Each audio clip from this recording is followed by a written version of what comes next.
काफ़ी समय पहले की बात है। प्रतापगढ़ नाम का एक राज्य था। वहाँ का राजा बहुत अच्छा था, मगर राजा को सुख नहीं था। वह कारण यह था कि उसकी कोई भी संतान नहीं थी और वह चाहता था कि अब वह राज्य के अंदर किसी योग्य बच्चे को गोद ले, ताकि वह उसका उत्तराधिकारी बन सके और आगे की बागडोर को सूचक रूप से चला सके। और इसी को देखते हुए राजा ने राज्य में घोषणा करवा दी कि सभी बच्चे राजमहल में एकत्रित हो जाए। ऐसा ही हुआ। राजा ने सभी बच्चों को पौधे लगाने के लिए भिन्न भिन्न प्रकार के बीज दिए और कहा कि अब हम 6 महीने बाद मिलेंगे और देखेंगे कि किसका पौधा सबसे अच्छा होगा। महीना बीत जाने के बाद भी एक बच्चा ऐसा था जिसके गमले में वह बीज अभी तक नहीं फूटा था, लेकिन वह रोज उसकी देखभाल करता था और रोज पौधे को पानी देता था। देखते ही देखते 3 महीने बीत गए। बच्चा परेशान हो गया। तभी उसकी माँ ने कहा कि बेटा, धैर्य रखो, कुछ बीजों को फलने में ज़्यादा वक्त लगता है। और वह पौधों को सींचता रहा। 6 महीने हो गए। राजा के पास जाने का समय आ चुका था, लेकिन वह डरा हुआ था कि सभी बच्चों के गमले में तो पौधे होंगे और उसका गमला खाली होगा। लेकिन वह बच्चा ईमानदार था और सारे बच्चे राजमहल में आ चुके थे।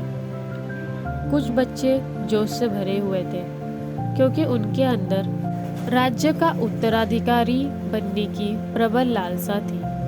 अब राजा ने आदेश दिया। सभी बच्चे अपने अपने गमले दिखाने लगे, मगर एक बच्चा सहमा हुआ था, क्योंकि उसका गमला खाली था। तभी राजा की नज़र उस गमले पर गई। उसने पूछा, तुम्हारा गमला तो खाली है। तब उसने कहा कि लेकिन मैंने इस गमले की 6 महीने तक देखभाल की है। राजा उसकी ईमानदारी से खुश था कि उसका गमला खाली है, फिर भी वह हिम्मत करके यहाँ आ तो गया। सभी बच्चों के गमले देखने के बाद राजा ने उस बच्चे को सभी के सामने बुलाया। बच्चा सहम गया और राजा ने वह गमला सभी को दिखाया। सभी बच्चे जोर से हंसने लगे। राजा ने कहा, शांत हो जाइए, इतना खुश मत होइए। आप सभी के पास जो पौधे हैं वो सब बंजर है। आप चाहे कितनी भी मेहनत कर ले, उनसे कुछ भी नहीं निकलेगा।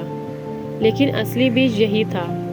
राजा उसकी ईमानदारी से बेहद खुश हुआ और उस बच्चे को राज्य का उत्तराधिकारी बना दिया गया। तो दोस्तों, इस कहानी से हमें यह सीख मिलती है कि अगर हम खुद के साथ ईमानदार हैं तो जीवन के किसी न किसी पड़ाव में सफल हो ही जाएंगे, क्योंकि हमारी काबिलियत हमें ही पता होती है। हम खुद को पागल बनाकर खुद का ही नुकसान कर सकते हैं, या फिर खुद को होशियार बनाकर खुद को सफल बना सकते हैं। यह सिर्फ हमारे ही हाथ में है। नमो बुद्धाय।